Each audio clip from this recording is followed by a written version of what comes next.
ನಮಸ್ತೆ friends, welcome back to teacher Divya YouTube channel. ಸ್ನೇಹಿತರೆ, ಇಂದಿನ ಈ ಒಂದು ವಿಡಿಯೋದಲ್ಲಿ 6ನೇ ತರಗತಿ ಸಮಾಜ ವಿಜ್ಞಾನ ವಿಷಯಕ್ಕೆ ಸಂಬಂಧಿಸಿದಂತೆ DSERT ಇಲಾಖಾ ವೆಬ್ಸೈಟ್ನಲ್ಲಿ ಪ್ರಕಟಗೊಳಿಸಿರುವಂತೆ ಪಾಠ ಆಧಾರಿತ ಮೌಲ್ಯಾಂಕನ ಸಾಮಗ್ರಿಗಳನ್ನ ನೋಡ್ತಾ ಹೋಗೋಣ. ಅಧ್ಯಾಯ 1, ಇತಿಹಾಸದ ಪರಿಚಯ ಮತ್ತು ಆರಂಭಿಕ ಸಮಾಜ. ಫಸ್ಟ್ ಮೇ, ಬಿಟ್ಟ ಸ್ಥಳ ತುಂಬಿರಿ. ಪ್ರಶ್ನೆ 1, ಇತಿಹಾಸದ ಪಿತಾಮಹ ಡ್ಯಾಶ್. ಎರಡನೇ ಪ್ರಶ್ನೆ, ಮನುಷ್ಯನಿಗೆ ಸ್ಮರಣಶಕ್ತಿ ಇದ್ದಂತೆ ಜಗತ್ತಿಗೆ ಇರುವ ಸ್ಮರಣಶಕ್ತಿ ಡ್ಯಾಶ್. ನೆಕ್ಸ್ಟು, 1 ಶತಮಾನ ಎಂದರೆ ಡ್ಯಾಶ್ ವರ್ಷಗಳು. ಇತಿಹಾಸ ನಿರೂಪಣೆಯಲ್ಲಿರುವ ಕಾಲಗಣನೆ ಡ್ಯಾಶ್. ಲಿಖಿತ ಸಾಹಿತ್ಯ ರಚಿಸುವವರು ಡ್ಯಾಶ್. ಪ್ರಶ್ನೆ 6, ಹರಪ್ಪ ನಾಗರಿಕತೆಯ ಕಾಲ ಇತಿಹಾಸದ ಡ್ಯಾಶ್ ಕಾಲಘಟ್ಟಕ್ಕೆ ಸೇರಿದ್ದು. ಪ್ರಶ್ನೆ 7, ಜೀವ ವಿಕಾಸದ ಹಾದಿಯಲ್ಲಿ ಮೊದಲು ವಿಕಾಸವಾದ ಜೀವಿಗಳು ಡ್ಯಾಶ್. ಪ್ರಶ್ನೆ 8, ಆಧುನಿಕ ಮಾನವರ ದೈಹಿಕ ರಚನೆಯನ್ನು ಹೊಂದಿದ್ದ ಮಾನವರು ಮೊದಲು ಕಾಣಿಸಿಕೊಂಡ ಸ್ಥಳ ಡ್ಯಾಶ್. ಪ್ರಶ್ನೆ 9, ಶಿಲಾಯುಗಗಳು ಇತಿಹಾಸದ ಡ್ಯಾಶ್ ಕಾಲಘಟ್ಟಕ್ಕೆ ಸೇರಿದ್ದು. 10, ಸಾಮಾನ್ಯ ಶಕೆ ಡ್ಯಾಶ್ ವರ್ಷದಿಂದ ಪ್ರಾರಂಭವಾಯಿತು. ಸೆಕೆಂಡ್ ಮೇನ್, ಒಂದು ವಾಕ್ಯದಲ್ಲಿ ಉತ್ತರಿಸಿ. ಇತಿಹಾಸ ಎಂದರೇನು? 12ನೇ ಪ್ರಶ್ನೆ, ಇತಿಹಾಸ ಯಾವುದರ ಬಗ್ಗೆ ಸ್ಪಷ್ಟತೆ ನೀಡುತ್ತದೆ? ಪ್ರಶ್ನೆ 13, ಇತಿಹಾಸವನ್ನು ಹೇಗೆ ರಚಿಸಬೇಕೆಂದು ಮೊದಲು ತೋರಿಸಿಕೊಟ್ಟವರ್ಯಾರು? ಪ್ರಶ್ನೆ 14, ಆಧಾರಗಳು ಎಂದರೇನು? ಪ್ರಶ್ನೆ 15, ಜನಪದ, ಗೀತೆ, ಕತೆ, ಲಾವಣಿ, ಐತಿಹ್ಯ ಮೊದಲಾದವುಗಳನ್ನು ಒಳಗೊಂಡಿರುವ ಸಾಹಿತ್ಯ ಯಾವುದು? ಪ್ರಶ್ನೆ 16, ಉತ್ಖನನ ಎಂದರೇನು? 17ನೇ ಪ್ರಶ್ನೆ, ಮಾನವರ ವಿಕಾಸ ಎಷ್ಟು ವರ್ಷಗಳ ಹಿಂದೆ ಆಯಿತು? 18ನೇ ಪ್ರಶ್ನೆ, ಅಕ್ಷರದ ಪರಿಚಯವೇ ಇಲ್ಲದ ಇತಿಹಾಸದ ಕಾಲಘಟ್ಟ ಯಾವುದು? ನೆಕ್ಸ್ಟು 19ನೇ ಪ್ರಶ್ನೆ, ಪುರಾತತ್ವ ಆಧಾರಗಳು ಎಂದರೇನು? ಪ್ರಶ್ನೆ 20, ಲೋಹಗಳ ಬಳಕೆ ಪ್ರಾರಂಭವಾದ ಕಾಲ ಯಾವುದು? ನೆಕ್ಸ್ಟ್ ನೋಡಿ, ಥರ್ಡ್ ಮೇನ್, ಹೊಂದಿಸಿ ಬರೆಯಿರಿ. ಪುರಾತತ್ವ ಆಧಾರಗಳು 21ನೇ ಶತಮಾನ. ಕಾಲಕ್ರಮ, ಬೆಂಕಿಯ ಪರಿಚಯ, ಉತ್ಪಾದನಾ ನೆಲೆ. ಇಲ್ಲಿ ನೋಡಿ, ಸಾಮಾನ್ಯ ಶಕ 2001ರಿಂದ ಸಾಮಾನ್ಯ ಶಕ 2100. ಶಾಸನಗಳು, ಬಳ್ಳಾರಿ ಸಮೀಪದ ಸಂಗನಕಲ್ಲು. ಇಸವಿಗಳು, ಹಳೆಯ ಶಿಲಾಯುಗ. ಮ್ಯಾಚ್ ಮಾಡ್ತಾ ಹೋಗೋದು ಇದಕ್ಕೆ.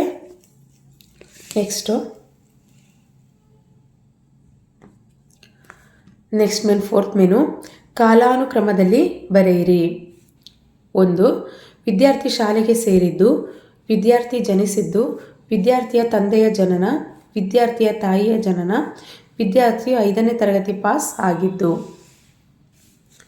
ನೆಕ್ಸ್ಟ್ ಮೇನು, 5ನೇ ಮೇನು, 3ನೇ ಪದಕ್ಕೆ ಸಂಬಂಧಿಸಿದಂತೆ 4ನೇ ಪದ ಬರೆಯಿರಿ. ಮಧ್ಯ ಶಿಲಾಯುಗ, ಸೂಕ್ಷ್ಮ ಶಿಲಾಯುಗ. ಹಾಗಾದರೆ ಹಳೆ ಶಿಲಾಯುಗ ಏನು ಅಂತ ಬರೀಬೇಕು. ನೆಕ್ಸ್ಟು, ಹಳೆ ಶಿಲಾಯುಗ ಅಲೆಮಾರಿಗಳು, ಮಧ್ಯ ಶಿಲಾಯುಗ ಯಾರು? ಯಾವಾಗ, ಕಾಲ, ಎಲ್ಲಿ ಅನ್ನೋದು ಏನನ್ನು ಸೂಚಿಸುತ್ತೆ ಬರೀಬೇಕು. ನೆಕ್ಸ್ಟ್ 26ನೇ ಪ್ರಶ್ನೆ, ಜನಪದ ಗೀತೆ, ಸಾಹಿತ್ಯ ಆಧಾರಗಳು, ಸ್ಮಾರಕಗಳು ಯಾವುದು? 27ನೇ ಪ್ರಶ್ನೆ, ಅತ್ಯಂತ ಗಡುಸಾದ ಲೋಹ ಕಬ್ಬಿಣ, ಗಡುಸಾದ ಮಿಶ್ರಲೋಹ ಯಾವುದು? ನೆಕ್ಸ್ಟು 6ನೇ ಮೇನು, 2ರಿಂದ 4 ವಾಕ್ಯಗಳಲ್ಲಿ ಉತ್ತರಿಸಿ. 28ನೇ ಪ್ರಶ್ನೆ, ಇತಿಹಾಸದ 3 ಪ್ರಧಾನ ಕಾಲಗಳು ಯಾವುವು? ನೆಕ್ಸ್ಟು, ಹಳೆಯ ಶಿಲಾಯುಗದ ಮಾನವರ ಉಪಕರಣಗಳನ್ನು ಹೆಸರಿಸಿ. ನೆಕ್ಸ್ಟು, ಇತಿಹಾಸದ ಪ್ರಮುಖ ಆಧಾರಗಳು ಯಾವುವು? 31ನೇ ಪ್ರಶ್ನೆ, ನವಶಿಲಾಯುಗದಲ್ಲಿ ಕೃಷಿ ಉಗಮಕ್ಕೆ ಕಾರಣವಾದ ಅಂಶಗಳು ಯಾವುವು? 32ನೇ ಪ್ರಶ್ನೆ, ಕಬ್ಬಿಣದ ಪರಿಚಯದಿಂದ ಕಬ್ಬಿಣ ಯುಗದಲ್ಲಿ ಉಂಟಾದ ಬದಲಾವಣೆಗಳು ಯಾವುವು? 33ನೇ ಪ್ರಶ್ನೆ, ಮಕ್ಕಳೇ, ನಿಮಗೆ ಇತಿಹಾಸ ಏಕೆ ಬೇಕು? ಪ್ರಶ್ನೆ 34, ಪ್ರಾಗೈತಿಹಾಸಿಕ ಕಾಲದ 3 ಹಂತಗಳು ಯಾವುವು? ನೆಕ್ಸ್ಟು 7th ಮೇನು, ಕೆಳಗಿನ ಪ್ರಶ್ನೆಗಳಿಗೆ 7-8 ವಾಕ್ಯಗಳಲ್ಲಿ ಉತ್ತರಿಸಿ. ಪ್ರಶ್ನೆ 35, ಜೀವಿಗಳ ವಿಕಾಸವನ್ನು ಕುರಿತು ಬರೆಯಿರಿ. 36ನೇ ಪ್ರಶ್ನೆ, ಮಧ್ಯಶಿಲಾಯುಗದ ಮಾನವರ ಜೀವನವನ್ನು ವಿವರಿಸಿ. 37ನೇ ಪ್ರಶ್ನೆ, ಕೆಳಗಿನ ಭಾರತದ ನಕಾಶೆಯಲ್ಲಿ ನವಶಿಲಾಯುಗದ ನೆಲೆಗಳನ್ನು ಗುರುತಿಸಿ. ಇತಿಹಾಸದಲ್ಲಿ ಒಂದು ಪಾಠವನ್ನು ನೋಡಿದ್ವಿ. ನೆಕ್ಸ್ಟ್ ಈಗ ಪೌರನೀತಿಯಲ್ಲಿ ಮೊದಲನೇ ಪಾಠವಾದಂಥ ಅಧ್ಯಾಯ 7, ಪೌರ ಮತ್ತು ಪೌರತ್ವದ ಬಗ್ಗೆ ನೋಡೋಣ. ಒಂದು ವಾಕ್ಯದಲ್ಲಿ ಉತ್ತರಿಸಿ. First main. ಪ್ರಶ್ನೆ 1, ಪೌರರು ಎಂದರೆ ಯಾರು? ನಿನ್ನ ಪ್ರಕಾರ ವಿದೇಶಿಯರು ಎಂದರೆ ಯಾರು? ಪೌರತ್ವ ಎಂದರೇನು? ಪೌರತ್ವವನ್ನು ಪಡೆಯುವ 2 ವಿಧಾನಗಳನ್ನು ತಿಳಿಸಿ. ನೆಕ್ಸ್ಟ್ ಪ್ರಶ್ನೆ 5, ಯಾವುದನ್ನು ಸಹ ನೆಕ್ಸ್ಟು ಸೆಕೆಂಡ್ ಮೇನು, ಈ ಕೆಳಗಿನ ಹೇಳಿಕೆಗಳನ್ನು ಸರಿ ತಪ್ಪು ಎಂದು ಗುರುತಿಸಿ. ಪ್ರಶ್ನೆ 7, ಏಕಕಾಲದಲ್ಲಿ 2 ದೇಶಗಳ ಪೌರತ್ವ ಪಡೆಯಬಹುದು.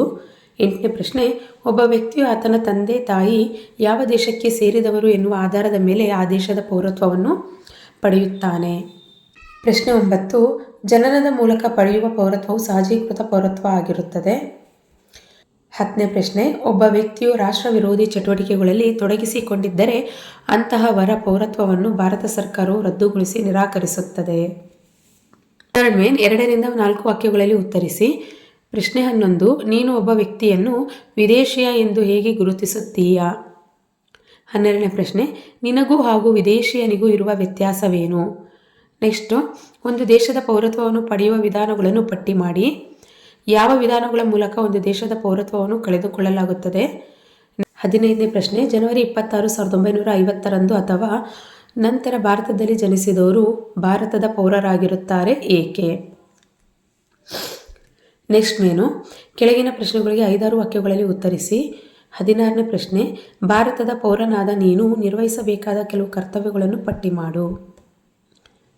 ನೆಕ್ಸ್ಟು 17ನೇ ಪ್ರಶ್ನೆ, ಪೌರನ ಲಕ್ಷಣಗಳನ್ನು ಪಟ್ಟಿ ಮಾಡಿರಿ. ನೆಕ್ಸ್ಟು ಚಟುವಟಿಕೆಗಳು. ಪ್ರಶ್ನೆ 18, ನಮ್ಮ ದೇಶದಲ್ಲಿ ರಾಜ್ಯವಾರು ಪೌರತ್ವವಿಲ್ಲ. ಈ ವಿಷಯದ ಬಗ್ಗೆ ಹಿರಿಯರ ಅಥವಾ ಶಿಕ್ಷಕರ ಸಹಾಯದಿಂದ ತಿಳಿದುಕೊಂಡು ವಿಷಯ ಸಂಗ್ರಹಿಸಿ. ಇದಿಷ್ಟು ಕೂಡ ಪೌರ ಮತ್ತು ಪೌರತ್ವ ಪಾಠಕ್ಕೆ ಸಂಬಂಧಿಸಿದಂಥ DSRT ಇಲಾಖಾ ವೆಬ್ಸೈಟ್ನಿಂದ ಬಿಡುಗಡೆಗೊಳಿಸಿರುವಂಥ LBA ಪ್ರಶ್ನೆಗಳ ಸಾಮಗ್ರಿಯಾಗಿದೆ. ಅಧ್ಯಾಯ 10, ಭೂಗೋಳ ವಿಜ್ಞಾನದಲ್ಲಿ ಇದು ಮೊದಲನೇ ಪಾಠ, ಗ್ಲೋಬ್ ಮತ್ತು ನಕಾಶೆಗಳು. ಈ ಒಂದು ಪಾಠದ ಬಗ್ಗೆ ನೋಡ್ತಾ ಹೋಗೋಣ. ಫಸ್ಟ್ ಮೇನು, ಕೆಳಗಿನ ಪ್ರಶ್ನೆಗಳಿಗೆ ಕೊಟ್ಟಿರುವ ಆಯ್ಕೆಗಳಲ್ಲಿ ಸರಿಯಾದ ಉತ್ತರವನ್ನು ಆರಿಸಿ ಬರೆಯಿರಿ. ಪ್ರಶ್ನೆ 1, ಹಿಂದಿನ ಕಾಲದಲ್ಲಿ ಭೂಮಿಯು ದುಂಡಾಕಾರದಲ್ಲಿದೆ ಎಂದು ನಂಬಲಾಗಿತ್ತು. ನಂತರ ಭೂಮಿಯು ಈ ಆಕಾರದಲ್ಲಿದೆ ಎಂದು ಪರಿಗಣಿಸಲಾಗಿದೆ. ಆಪ್ಷನ್ನು ದುಂಡಾಕಾರದಲ್ಲಿ, ಚಪ್ಪಟೆಯಾಕಾರದಲ್ಲಿ, ಚೌಕಾಕಾರದಲ್ಲಿ, ಜಿಯಾಡ್. ನೆಕ್ಸ್ಟು ಪ್ರಶ್ನೆ 2, ಇದು ಭೂಮಿಯ ಪ್ರತಿರೂಪ ಡ್ಯಾಶ್, ಗ್ಲೋಬ್, ನಕಾಶೆ, ಅಟ್ಲಾಸ್, ನಕ್ಷೆಗಳು. ಪ್ರಶ್ನೆ 3, ಇದು ಮಾದರಿ ಗೋಳದ ಲಕ್ಷಣವಲ್ಲ. 1, ಭೂಮಿಯು ನೈಜ ಗೋಳಾಕಾರವನ್ನು ತೋರಿಸುತ್ತದೆ. ಭೂಮಿಯು ಒಂದು ಚಿಕ್ಕ ಮಾದರಿ. ಸಿ, ನಕಾಶೆ ಸಮತಟ್ಟಾಗಿದೆ. ಡಿ, ಸರಳ ಕಲಿಕಾ ಉಪಕರಣ. ನೆಕ್ಸ್ಟು 4ನೇ ಪ್ರಶ್ನೆ, ಇವು ವಿಶಾಲವಾದ ಪ್ರದೇಶವನ್ನು ನಿರೂಪಿಸುವ ನಕ್ಷೆಗಳು. ಎ, ದೊಡ್ಡ ಪ್ರಮಾಣದ ನಕ್ಷೆಗಳು. ಬಿ, ಚಿಕ್ಕ ಪ್ರಮಾಣದ ನಕ್ಷೆಗಳು. ಸಿ, ಸ್ವಾಭಾವಿಕ ನಕ್ಷೆಗಳು. ಡಿ, ಹಂಚಿಕೆ ನಕ್ಷೆಗಳು. ಪ್ರಶ್ನೆ 5, ನಕಾಶೆಗಳಲ್ಲಿ ಗಡಿರೇಖೆಗಳು ಈ ಬಣ್ಣದಿಂದ ಗುರುತಿಸಲಾಗುತ್ತದೆ. ಎ, ಕಪ್ಪು ಬಣ್ಣ. ಬಿ, ಹಸಿರು ಬಣ್ಣ. ಸಿ, ನೀಲಿ ಬಣ್ಣ. ಡಿ, ಕೆಂಪು ಬಣ್ಣ ಆಗಬೇಕು, ಕಪ್ಪು ಬಣ್ಣ ಅಂತಿದೆ. ನೆಕ್ಸ್ಟ್ ಮೇನ್, ನಕಾಶೆಯಲ್ಲಿ ಬಳಸುವ ಬಣ್ಣ ಹಾಗೂ ಅವುಗಳ ಮಹತ್ವವನ್ನು ಹೊಂದಿಸಿ ಬರೆಯಿರಿ. ಆ ಪಟ್ಟಿ, ಬಾ ಪಟ್ಟಿ, ನೀಲಿ, ಹಸಿರು, ಹಳದಿ, ಕಂದು, ಕಡು ಕಂದು, ಬಿಳಿ ಅಥವಾ ನೇರಳೆ. ಆಪ್ಷನ್ ನೋಡೋದಾದರೆ ಇಲ್ಲಿ ಎ, ಅತಿ ಎತ್ತರವಾದ ಪರ್ವತಗಳು, ಹಿಮದಿಂದ ಆವೃತವಾದ ಪ್ರದೇಶ, ಜಲಭಾಗಗಳು, ಮೈದಾನ ಮತ್ತು ತಗ್ಗು ಪ್ರದೇಶ, ಮೈದಾನಗಳಿಗಿಂತ ಎತ್ತರವಾದ ಭೂಭಾಗ, ಬೆಟ್ಟಗಳು ಮತ್ತು ಪರ್ವತಗಳಿಗಿಂತ ಕಡಿಮೆ ಭೂಭಾಗ. ನೆಕ್ಸ್ಟ್ ಮೇನು, ಒಂದು ವಾಕ್ಯದಲ್ಲಿ ಉತ್ತರಿಸಿ. ಪ್ರಶ್ನೆ 7, ಯಾವುದರಿಂದ ನೀವು ಭೂಮಿಯ ನೈಜ ಚಿತ್ರಣವನ್ನು ಮತ್ತು ಆಕಾರಗಳನ್ನು ಪಡೆಯುತ್ತೀರಿ? ಪ್ರಶ್ನೆ 8, ನಕ್ಷೆ ಎಂದರೇನು? ಪ್ರಶ್ನೆ 9, ನಕ್ಷಾಶಾಸ್ತ್ರ ಎಂದರೇನು? ಪ್ರಶ್ನೆ 10, ವಿವಿಧ ಪ್ರಕಾರದ ನಕ್ಷೆಗಳನ್ನು ಸೇರಿಸಿ ತಯಾರಿಸಿದ ಪುಸ್ತಕವನ್ನು ಏನೆಂದು ಕರೆಯುತ್ತಾರೆ? ಪ್ರಶ್ನೆ 11, ಮಾನಕ ಆಧಾರದ ಮೇಲೆ ವಿಂಗಡಿಸಿದ ನಕ್ಷೆ 2 ವಿಧಗಳು ಯಾವುವು? ಪ್ರಶ್ನೆ 12, ಚಿಕ್ಕ ಪ್ರದೇಶವನ್ನು ಯಾವ ನಕ್ಷೆಗಳು ಪ್ರತಿನಿಧಿಸುತ್ತವೆ? ಪ್ರಶ್ನೆ 12, ಚಿಕ್ಕ ಪ್ರದೇಶವನ್ನು ಯಾವ ನಕ್ಷೆಗಳು ಪ್ರತಿನಿಧಿಸುತ್ತವೆ? ಪ್ರಶ್ನೆ 13, ನಕ್ಷಾ ಸೂಚಿ ಎಂದರೇನು? 14ನೇ ಪ್ರಶ್ನೆ, ಅಕ್ಷಾಂಶ ಮತ್ತು ರೇಖಾಂಶಗಳು ನಿಮಗೆ ಹೇಗೆ ಸಹಾಯ ಮಾಡುತ್ತವೆ? ಪ್ರಶ್ನೆ 15, ಉದ್ದೇಶ ಆಧಾರಿತ ನಕ್ಷೆಗಳ ವಿಧಗಳು ಯಾವುವು? ಪ್ರಶ್ನೆ 16, ಚಿಕ್ಕ ಪ್ರಮಾಣದ ನಕ್ಷೆಗಳಿಗೆ 2 ಉದಾಹರಣೆಗಳನ್ನು ನೀಡಿರಿ. ನೆಕ್ಸ್ಟ್ ಮೇನು, ಈ ಕೆಳಗಿನ ಪ್ರಶ್ನೆಗಳಿಗೆ 2ರಿಂದ 4 ವಾಕ್ಯಗಳಲ್ಲಿ ಉತ್ತರಿಸಿ. ಪ್ರಶ್ನೆ 17, ಒಂದು ಉತ್ತಮವಾದ ನಕ್ಷೆಯು ಯಾವ ಅಗತ್ಯವಾದ ಮಾಹಿತಿಗಳನ್ನು ಹೊಂದಿರಬೇಕು?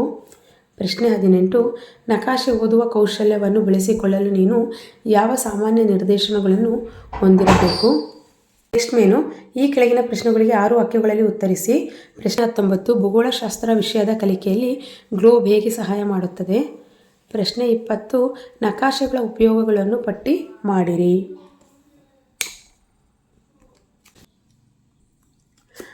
ಇಂದಿನ ಈ ವಿಡಿಯೋದಲ್ಲಿನ ಮಾಹಿತಿ ಇಷ್ಟವಾಗಿದ್ದರೆ ಯಾರು ಸಬ್ಸ್ಕ್ರೈಬ್ ಮಾಡದೆ ಈ ಚಾನಲನ್ನು ನೋಡ್ತಿದ್ದೀರಿ ದಯಮಾಡಿ ಸಬ್ಸ್ಕ್ರೈಬ್ ಮಾಡಿಕೊಂಡು ಲೈಕ್ ಮಾಡೋದನ್ನು ಮರಿಬೇಡಿ ಸ್ನೇಹಿತರೆ.